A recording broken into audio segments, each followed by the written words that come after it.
tudo bem com vocês? Está começando mais um vídeo aqui no nosso canal Cristã no Japão. E no vídeo de hoje a gente traz mais um testemunho. Hoje o testemunho é com a Águida, que é fonoaudióloga, né? E ela trabalha aqui no Japão. E também, além de fonoaudióloga, ela também é escritora. Ela escreveu este livro aqui contando uma parte da história dela, né? Uns momentos que ela vivenciou, né, com síndrome do pânico, ansiedade, e é sobre isso que nós vamos falar hoje, né? E claro, né, mostrar o que Deus fez na vida dela. Águida, primeiramente quero agradecer, né, pela oportunidade de você estar nos contando esse testemunho. Eu que agradeço, né, pela oportunidade, porque assim, falar do amor do Senhor para mim é uma grande missão. Quando você fez o convite, eu me senti imensamente honrado. Eu que agradeço. Águida, você quer falar um pouquinho sobre o que é esse livro? Sim. Esse livro, na verdade, foi uma forma que eu tive de registrar, né, o meu testemunho de vida, porque eu achei importante levar para outras pessoas. Quando eu cheguei aqui no Japão, Deus começou a me colocar no caminho de pessoas que estavam vivendo o que eu vivi, né? Então é uma forma de alcançar as pessoas que estão passando por esse momento que é extremamente difícil e que elas consigam perceber que tem saída, que tem uma solução. E da sua história, como iniciou essa questão da síndrome do pânico, da ansiedade? Eu acho que essa história ela começa há muito tempo atrás, talvez ainda quando eu era criança, porque eu era uma criança com sinais de ansiedade, né, de alguns traumas que eu vivenciei que não foram assimilados. Então eu tinha muitos sinais de ansiedade na infância. E aí a vida adulta, ingressei na universidade, aquela correria, sem tempo de dormir, de fazer nada direito. Meu corpo já começou a entrar em colapso. E aí teve um fato que desencadeou tudo, que foi um assalto. Eu fui fazer o estágio de manhã num hospital, e aí era 5 horas da manhã, vieram uns caras em um carro armados, colocaram a arma na minha cabeça para pegar as coisas. E ali eu tenho certeza que foi um paralelo com o mundo espiritual naquele momento. Por quê? Porque eu ouvi um tiro e eu caí no chão. E aí eu tive certeza naquele momento que eu tinha sido baleada. Tanto é que eu só consegui chegar em casa, porque era próximo de casa, e pedir para que minha mãe olhasse, eu conto isso aqui no livro, né? Olhasse, procurasse a bala no meu corpo. Aí minha mãe falou assim, mas você não tá baleada? Eu falei, mãe, eu tenho certeza, eu ouvi tiro, eu caí.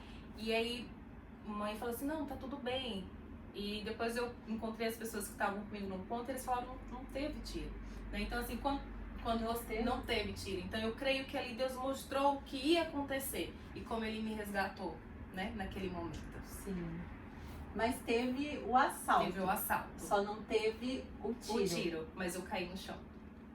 Ah, então foi algo realmente que Deus estava revelando para você o que poderia ter sido maior aquele momento. Isso. Né? E aquele momento do assalto foi o momento em que você começou a ter as suas crises de ansiedade mais fortes. Como que foi isso depois? Eu sempre fui uma pessoa muito de ignorar as coisas que eu estava sentindo, de achar que tem que ser forte o tempo todo, que eu não preciso de ajuda. Então depois desse episódio eu voltei para casa, tomei banho e à tarde eu fui para a universidade como se nada tivesse acontecido. Então eu achei que estava bem até a semana seguinte, quando eu fui para a praia eu tive o primeiro acesso de pânico. Eu comecei a querer ir embora, eu comecei a suar, eu falei, mas o que está acontecendo comigo? Tá tudo bem, eu tô na praia. E aí comecei a ter medos nos lugares parecidos, no ponto de ônibus, no ônibus quando chegava moto, carro, eu saía correndo. Então começou a partir daí.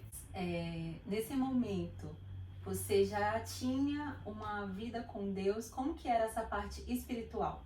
Então, essa parte espiritual estava bem complicada, eu estava afastada, porque eu aceitei Jesus com 13 anos. Né? E também...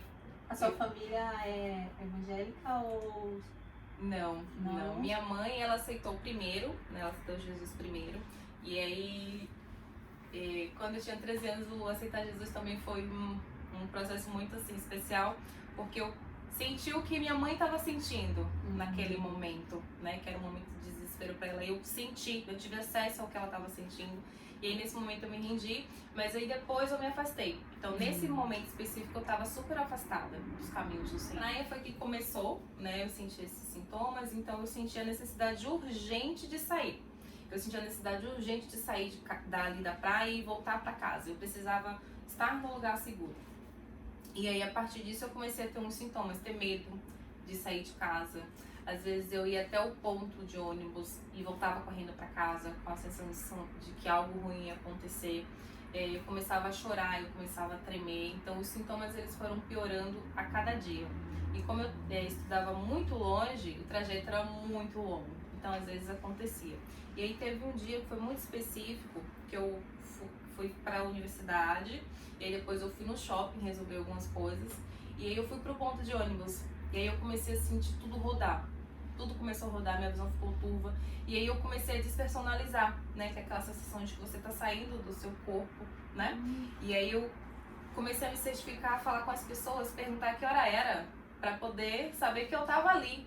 Sim. E aí começou aquela questão que o ônibus não chegava e o trajeto era muito longo, e aí aquele dia específico eu falei, alguma coisa tá errada, porque eu comecei a ter falta de ar, eu ficava me checando, tipo, eu não vou desmaiar, eu não vou morrer, tá tudo bem, são pessoas. Sim. E quando eu cheguei em casa, eu olhei no espelho assim, eu me via, mas eu sabia que não era eu.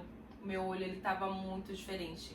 Eu falo nessa aqui, essa parte também no livro, eu falo, essa não sou eu, né? Então esse dia foi a partir daí que os sintomas, eles foram intensificados. Mas nesse dia você pediu ajuda já? Ou você simplesmente sabia que não tava alguma coisa errada, mas também levou a vida assim, normal, né? Voltou à rotina? Eu fui levando a vida normal. Eu tinha essa questão, eu dormia achando que no outro dia eu ia acordar melhor. Eu dormia, eu falei, não, passou, amanhã eu acordo melhor. E geralmente eu acordava melhor, só que da porta pra rua vinha tudo. Então começou isso, eu não conseguia mais ir pro ponto sozinha, depois eu não conseguia mais pegar ônibus sozinha, depois eu não conseguia ir pra universidade sozinha. Teve uma época no final mesmo da graduação, minha mãe ela ia comigo, e ela ficava comigo de 7 da manhã até 5h30, pra eu conseguir concluir todo esse processo. Teve uma época também que eu não conseguia mais ficar na sala, porque começava a vir, né, os pensamentos de que eu tinha que sair dali, que eu tinha que encontrar um lugar seguro, e a única coisa que conseguia me acalmar assim era a música, mas ainda não tinha chegado pro Senhor pra falar, Jesus, me perdoa, me ajuda. E a minha mãe, nessa época ela já era evangélica há muito tempo, ela orava, ela falou, filha, repreende. E eu ficava assim, não, isso vai passar, isso vai passar. E aí foi tudo piorando, eu já não conseguia tomar banho, eu não conseguia tomar banho sozinha, eu tinha que tomar banho com a porta aberta. Falando com alguém para ter certeza que tinha alguém ali comigo. Eu não conseguia comer porque a comida ela não descia, então eu tinha que bater a comida. Eu conseguia comer uma colher, tanto é que em período de 3 meses eu perdi 8 quilos. Então assim, mas eu tava ali indo para a universidade, muito dura, falando não vai passar, isso vai dar certo. E aí teve um dia que eu voltei da universidade, tava tudo bem. Faltando um ponto para eu descer de casa, eu não consegui descer. Minhas pernas elas não respondiam. Eu pedi ajuda para uma pessoa. Eu falei, você pode me ajudar que eu não tô conseguindo levantar. Eu fui chorar. Então, também desse processo de entender que eu tinha que pedir ajuda para algumas pessoas. Eu falei, eu não tô conseguindo descer. Aí eu liguei para minha mãe, eu não consigo descer do ônibus. Aí o rapaz, não, eu desço você. E eu tremia muito o meu corpo tremia, minha mão tremia, minha perna tremia, minhas articulações elas ficavam todas endurecidas. E aí nesse dia eu fui pra casa e me tranquei no quarto e falei assim, Senhor, eu não quero mais viver, eu não consigo mais viver. Agora eu sei que não dá mais pra mim, eu não consigo mais viver. E falei assim, mas eu sei que se eu me matar eu vou pro inferno, porque eu tinha essa consciência. Sim. Falei assim, e agora, o que é que a gente faz? Eu perguntei pro Senhor. E aí eu lembro que eu chorei com todas as forças, eu cravei os meus dedos no travesseiro e ali eu desmaiei. E eu acordei com um programa cristão na televisão, né, onde Deus falava da passagem de Elias, que ele já estava fadigado e que ele pediu a morte. Que Deus falou que ele não ia morrer, que ia ter pão. E aí eu ouvi aquilo e falei, cara, o Senhor tá falando comigo? Porque eu passei pelo tempo do silêncio também. Eu falei, Deus falou comigo, isso não é coincidência. Então eu procurei a passagem, vi que tinha alguém que tinha vivido essa história. E a partir dali começou o processo de eu estar mas sabendo que tinha uma esperança, de que eu não estava mais sozinha e que Deus ele estava me ouvindo. Porque antes a sensação que eu tinha é que Deus não estava me ouvindo, porque eu pensava, como é que Deus pode me ouvir e eu tô passando por tudo isso? Eu falei, cara, eu não consigo assistir um filme. Você sabe que você não conseguir assistir filme, você não conseguir comer, você não conseguir dormir, você não conseguir comer, não conseguia fazer. Então, a partir dali começou uma nova etapa nesse processo. Eu achei interessante assim que você falou sobre pedir ajuda, né? Aqui no canal eu já falei muito sobre o quanto que foi difícil para mim passar pelos processos de crise de ansiedade, né? E realmente você se vê ali sem rumo, né? E realmente vivendo ali achando que vai melhorar por suas próprias forças, que você tem força para fazer o diferente. Sim. Né? Que você, e eu acho que o ponto mais assim difícil, até no meu caso, foi a questão do pedir ajuda. Eu preciso também. De ajuda, eu não estou bem, até falar o não estou bem também é muito difícil, né, para quem passa por esse processo emocional, né? E aí eu vejo um pouco da minha história na sua história, né? Porque eu tive um processo de ver que eu não estava bem, mas também não pedir ajuda, né? E o momento em que... Só que eu cheguei ao extremo, né? Você falando assim que você queria não estar aqui mais, mas você sabia que se você tirasse sua própria vida, você iria pro inferno, né? Você tinha consciência disso. E comigo acontecia também essas coisas, sabe? Então, são histórias que são bem próximas, né? E por isso é muito tocante, assim, sabe? Da gente ver como que Deus trabalha, né? Nas nossas vidas. E às vezes é no fundo do poço que Ele vai trabalhar ainda mais, né? A gente precisa, às vezes, chegar no fundo do poço para sentir a mão de Deus, né? Na nossa vida. E eu quero ouvir agora o processo de como tudo isso foi transformado, né? Depois que você pediu ajuda para Deus. Sim. E foi exatamente isso de ir lá no fundo do poço e saber assim, tenho que pedir ajuda. Às vezes eu tava num lugar e eu tinha que sair.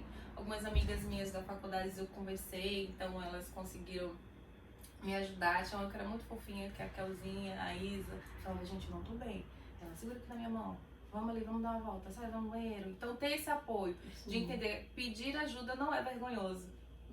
Porque antes eu achava assim, mas eu que sou a forte, eu que dou conta de tudo, eu que resolvo tudo, eu que vou pedir ajuda, vou dizer que eu tô mal, que eu tô com medo. Como é que as pessoas vão pensar? O que elas vão achar? Vão achar que eu tô louca. Porque tem muito preconceito, tem muito disso, né? Tem muito preconceito. E aí, minha amiga sempre me ajudou. Às vezes você precisa que eu fique com você no ponto, você precisa que eu vá com você, você quer ir conversando comigo. E até em uma das viagens que teve de congresso, mesmo assim eu ia. Então assim, eu como era teimosa. Eu fui pra Minas Gerais, de ônibus. Aí minha mãe vai com Deus e eu com medo. E a viagem também foi tudo certinho. Mas na hora de dormir eu tive um acesso de pânico. E eu tava com 2 amigas. Então eu percebo também que Deus usou esse momento pra filtrar as pessoas. Sim. E tinha uma que era muito próxima de mim, que a gente fazia tudo junto, aquela coisa. E tinha outra que era uma colega parceira, mas que a gente não fazia tanta coisa junto. E aí nesse momento eu falei, gente, eu não tô conseguindo dormir. E as duas sabiam do meu problema. Eu falei, eu não tô conseguindo dormir. E aí teve uma que falou assim, né, como na época eu já era cristã, ela falou assim, faz uma oração e vai dormir. Eu falei assim, tá bom.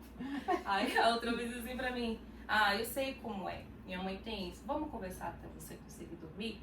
E ali a gente foi conversando e eu consegui dormir. E aí da questão do processo, depois que eu ouvi essa palavra, eu resolvi voltar, né, pra igreja, fazer a aliança, fazer a reconciliação. E eu percebi que era Deus, né? Porque todas as outras portas estavam fechadas, né? Eu procurei médico, procurei ajuda do médico, procurei ajuda do psiquiatra, do psicólogo. E aí então eu falei assim, não tem nada. Eu falei assim, como assim não tem nada? sabe? Você sente que não tá bem. Você não tem nada. Né? E aí teve um que eu olhei pra você tem que voltar pra dentro de você. Eu falei assim, como assim? Que negócio é esse? Né? E às vezes eu tinha as crises de endurecer mesmo. Teve uma vez até que eu entrei na emergência de cadeira de rodas, que eu não conseguia andar. E aí na hora o médico falou assim, ela não vai conseguir se formar. Ela não vai, porque o caso dela já tá crítico, talvez ela nunca mais ela se recupere, talvez seja daí pra pior, me dando um prognóstico muito ruim mesmo. Sim. E aí eu falei, eu não aceito isso. Então começou, né, a questão da oração, do jejum, de ir pra igreja. Foi um processo de libertação, né? No meu caso, eu passei por um processo de libertação mesmo, né? Com os meus pastores da IECO, né? Que é a casa de oração. O pastor Carlos é a pastora da missionária Elisegina. Foram as pessoas que estiveram sempre ali, né? A minha mãe Hilda também de coração, que já tá na glória. Mas foram as pessoas que me ajudaram bastante em oração, sabe, em ajuda mesmo, que estiveram comigo durante todo esse processo. E aí eu comecei a aprender a andar com o Senhor, porque às vezes a gente, né, Senhor, agora o Senhor, né, eu voltei, então agora já pode passar tudo. E o Senhor falou, não, agora você vai aprender comigo, agora eu vou ensinar. E esse processo do ensino também é bem difícil de você confiar, Verdade. de você entregar, de você se humilhar debaixo das mãos do Senhor e entender que é no tempo dele. Então foi mais de 1 ano e meio nesse processo. Será que hoje eu consigo ir para a universidade? Eu falo da universidade porque era o que eu estava fazendo no momento, né? Será que hoje eu consigo ir no mercado? Será que hoje eu consigo fazer o quê? O que é que o Senhor tem, né, para falar para mim hoje? Será que... Aí eu ia para a igreja e aí eu recebia muitas profecias, assim, de que você vai para as nações, de que você... E eu falei assim, eu não consigo ir no mercado do lado da minha casa, né? E eu chorava e falava, né, Deus é com você. E eu ficava assim muito incrédula, porque eu olhava para a realidade, uma pessoa que não estava conseguindo nem tomar banho, não conseguia dormir, como é que eu vou para a nação? Né? E às vezes bate essa incredulidade no coração. A gente tem o costume de olhar para aquilo que está ali no presente. Isso. Né? E Deus, ele olha além, né, do que a gente pode ver. E num momento realmente de fragilidade, que a gente não tá bem, a gente não consegue olhar as coisas boas ali às vezes daquele momento. Ou as possibilidades que pode levar a gente a chegar onde a gente quer. Sim. Né? Então, por isso que os processos de Deus, assim, às vezes a gente fala assim, eu tive ansiedade e Deus mudou a minha história, né? Nessas questões. Só que não foi uma coisa que foi mudada da noite pro dia. Também tem os processos dentro do estar com o Senhor, de confiar, né? Porque tudo é um aprendizado. Então esse processo a gente não pode pular às vezes, né? Isso. E aí eu senti muito, foi essa questão assim, do processo mesmo, de aprender a ouvir, de aprender a obedecer. Porque nessa época eu tava muito rebelde. Mas muito rebelde mesmo, sabe? Então eu vejo que foi a forma que o Senhor teve de me resgatar. E depois que eu comecei a ver as coisas, eu entendi que naquele dia o inimigo ia ceifar a minha vida. E se ceifasse ali, eu não tinha salvação. E eu tenho muita ciência disso hoje. Então por isso que Deus, eu creio que ali Deus abriu o plano espiritual do que ia acontecer, do que Ele impediu. Mas agora eu caí na mão do Senhor. Ele, agora eu vou tratar de você. E esse processo também foi muito difícil. Aí falou, esse Senhor tá doendo. É um processo que... Mas é diferente porque eu não tava mais sozinha. Eu até escrevi. Depois que eu ouvi, que eu entendi que Deus estava comigo, apesar de todas as coisas, eu tinha esperança. Eu tinha esperança de que, não, se Deus tá comigo, vai dar certo. Se Deus tá comigo, isso vai passar. Uma hora ou outra, eu consigo. Se Deus diz que eu consigo. Tem alguém comigo, tem alguém me ajudando. Mesmo que a dor não passe agora. Eu tinha agora um motivo para estar viva, né? Um motivo ao qual me apegar, para ter esperança.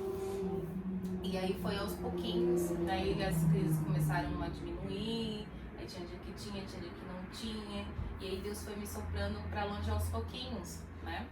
Eu consegui concluir, né, a universidade. Me formei no tempo certinho. Isso é também um milagre, porque... Eu falo até hoje, não sei como, a gente sabe milagre, mas olhando para trás não tinha condição. E aí minha mãe ia, eu falei, ela ficava lá junto, o pessoal falava, por que tá aqui, né? Ai, a mãe tá aqui. E minha mãe, ela ia lá todos os dias lá, porque qualquer coisa ela tava lá comigo. E ter alguém me deixava também segura, né? Alguém no físico. E aí depois as crises começaram a diminuir, eu me formei, e aí surgiu um emprego a 5 horas de casa. Mas só que antes eu comecei a conseguir ir no mercado, conseguir comer. E aí eu lembro do dia que eu voltei a assistir filme, porque a inquietação não deixava assistir filme, né? Então eu não conseguia concentrar. No dia que eu voltei a assistir filme foi o dia mais feliz, assim, de todo esse processo. Falei, ai mãe, eu consegui assistir um filme inteiro hoje. Então assim, tô no caminho, né? Tô sendo curada. Um passinho de cada vez. Isso, um passinho de cada vez. Depois consegui ir no mercado. Aí eu ia, sabe, como um bebê estivesse voltando, aprendendo a andar. Sim. Então assim, fui no mercado, aí deu tudo certo. Falei, hoje eu consigo ir no centro, hoje eu consigo ir na casa de uma amiga. E aí fui fazendo essas experiências, né? E aí depois eu consegui esse emprego, às 5 horas de casa. Foi meu primeiro emprego depois de tudo isso, né? E como que foi pra... Você aceitou? Como que foi os primeiros dias? Você teve dificuldades? Como que foi? Eu aceitei, né? Eu orei, eu aceitei. E aí foi tudo muito de Deus, assim, né? Eu aprendi a orar pra fazer as coisas, aí foi tudo tão assim, eu falei, então eu vou ficar tão segura, porque é do Senhor. A oração é a chave. Isso, a oração é a chave, porque a moça falou assim, ela tava mandando mensagem pra mim, a moça da seleção, e eu não chegava pra mim. Aí no último dia ela falou assim, mas é sortuda mesmo, hein? Porque, ó, se eu falei, se ela não atender agora, não vai ser mais ela. Eu falei, isso não é sorte, isso é Deus. E aí eu fui, né, também, e lá foi um processo, assim, um pouco... No começo foi difícil, porque eu fiquei numa casa que era da prefeitura, então era uma casa muito sinistra. Então era uma casarona, assim, nossa. Antiga. E aí as meninas, ficava só as meninas, né, que trabalhavam na prefeitura. E aí no final de semana todo mundo morava perto, todo mundo ia embora. E eu ficava lá sozinha, naquele vão, assim, naquela casa enorme. É a prova. A prova. Passando a prova. Isso, aí no começo foi difícil, mas depois eu consegui já mudar para uma casa menor, dividir também um apartamento com a outra menina. Sim. E aí essa época já tava mais tranquila, né? Aí você ficou quanto tempo? Fiquei um ano. Um ano Nesse emprego. E aí já apareceu a oportunidade de Japão. Mais longe. Nossa, muito longe, sabe? Então foi um ano você ficou nesse emprego. Longe de casa, depois do processo. Depois do processo, né? Isso. E aí, em qual momento você viu que você já estava bem? Eu vi antes de ir, né? Porque assim, eu comecei a fazer as coisas que eu não estava conseguindo.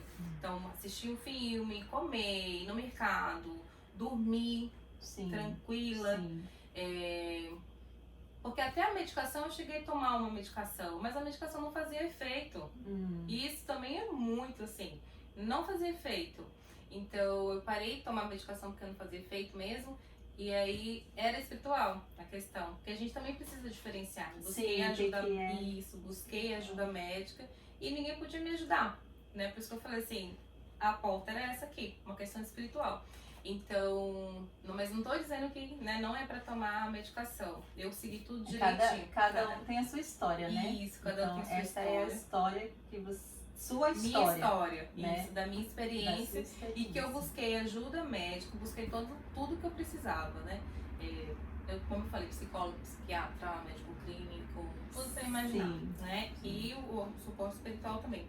E aí eu comecei a perceber nisso, quando eu voltei a fazer as atividades aos pouquinhos e falar assim, nossa, tá tudo bem, né? Nossa, tá tudo bem. Então eu decidi ir para esse emprego já me sentindo muito melhor. Uma vez ou outra ainda acontecia, né? Que eu até falo assim, que é como se Deus deixasse um resquício para saber de onde ele me tirou, do que ele fez. Eu falei, já entendi, sim. Sabe? Eu também penso da mesma forma, quando às vezes, assim, em alguns momentos, porque, tipo assim, a gente tem as crises de ansiedade, mas isso não quer dizer que a gente não vai ter nunca mais, né? Quando a gente se sente em alguns momentos que a gente está debaixo de alguma pressão, por exemplo, recentemente foi a carta, né, pra mim. Então eu tive muito assim aquele negócio, vai dar certo, será que vai, aquele processo que é um processo um pouco demorado e você tá ali naquela expectativa. E aquilo causa ansiedade, né? Sim, Mas eu isso. sempre tenho isso na minha cabeça, que todas as vezes que eu tô muito ansiosa, é porque Deus ele quer mostrar pra mim que eu preciso estar debaixo das mãos dele, né? Sim. Preciso de estar debaixo assim do que é seguro pra mim, né? E a minha segurança tá no Senhor mesmo, né? E você vem com essa mesma palavra, né? E eu vejo também isso bem forte assim comigo também. Sim, comigo também eu até escrevi, né? Que é pra mostrar que uma lembrança assim, sabe? Não esquece de onde eu tirei. Não esquece o que você passou. Não volta pra lá, porque tem isso também. Tem isso também, não volta pra lá. E aqui também, quando eu cheguei aqui, eu tive uns acessos assim. E aí eu falei, nossa Senhor, o que que tá acontecendo? Aí eu cheguei no médico, só que nesse dia a porta do médico tava fechada pra mim. Eu falei, já entendi, Senhor, não é aqui, é no joelho. Então é aqui que vai resolver o quê? E assim foi, né? Depois de um ano lá no emprego, eu recebi a proposta pra vir, né? E aí eu nunca tinha pensado em Japão, assim. Eu sempre fui uma menina muito sonhadora que queria saber o que tinha do outro lado do horizonte. Isso é muito incrível. Então, o que que tem, né, do outro lado do horizonte? Será que existe o outro lado do mundo? Sim. Essas eram as minhas perguntas de criança. Eu era uma criança muito estranha. Eu falei, será que tem outro lado do mundo? Eu queria ver. Será que... No Japão era assim, será que lá é noite mesmo? E aí eu nunca tinha pensado em Japão. E aí eu tava num grupo das recém-formadas e o pessoal compartilhou. Aí eu falei assim, tinha lá, não preciso japonês. Eu falei, E aí eu, né, certifiquei de tudo pra saber se era uma empresa segura, se eu poderia realmente vir. E aí começou o processo da oração, né? Aquele processo que você vai colocando tudo à prova. Se for pra ser isso, que aconteça assim.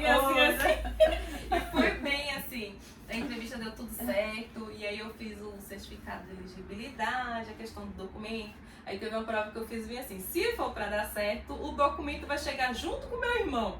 Aí dito certo, na mesma... Era pra ser. Na mesma hora.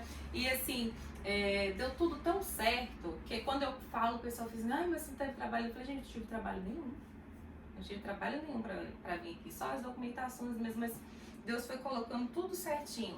Até quando eu cheguei aqui, as pessoas que me receberam foram as pessoas que me encaminharam lá pra igreja, né? Pra missão apoio. Então foi tudo muito de Deus mesmo. E aqui no Japão, como que ficou assim essa parte da ansiedade, das crises de pânico? Você sentiu ainda? Como que tá hoje pra você tudo isso? Então, em alguns momentos, né, eu falei pra você, eu senti, mas é aquela questão assim, da pressão, de ter que fazer muita coisa há muito tempo, e às vezes, eu acho que dá pra ver da forma que eu falo, às vezes eu sou um pouco acelerada, né, então isso vai contribuindo. Então, algumas vezes eu tive esse acesso, e aí eu, né, falei, nossa, tá ficando, né, um pouco intenso, vou no médico, mas tava fechado, eu entendi que não era esse caminho, e aí fui na oração, fui orando.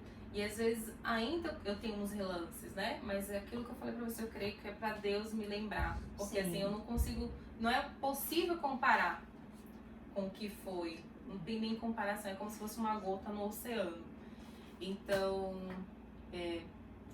eu acho que é isso. E você quer deixar alguma mensagem para as pessoas que estejam passando a mesma coisa que você passou? Você quer deixar alguma mensagem? Fiquei muito feliz de poder compartilhar com vocês. O objetivo é justamente saber que independente do que você esteja passando nesse momento, que tem esperança sim, por mais que todas as circunstâncias, todas as situações ao seu redor diga que não, diga que é o fim, creia que não é. Tem esperança para você, e a esperança é em Jesus, o nosso Salvador e Redentor. Eu sou a prova viva disso. Eu sempre falo, a pessoa que não conseguia tomar banho sozinha, que não conseguia ir no mercado na esquina de casa. Eu já estou aqui do outro lado do mundo para provar que Deus ele garante quando ele chama. E se teve esperança para mim, se eu fui resgatada, curada e salva, para você também tem esperança. Não perca a fé.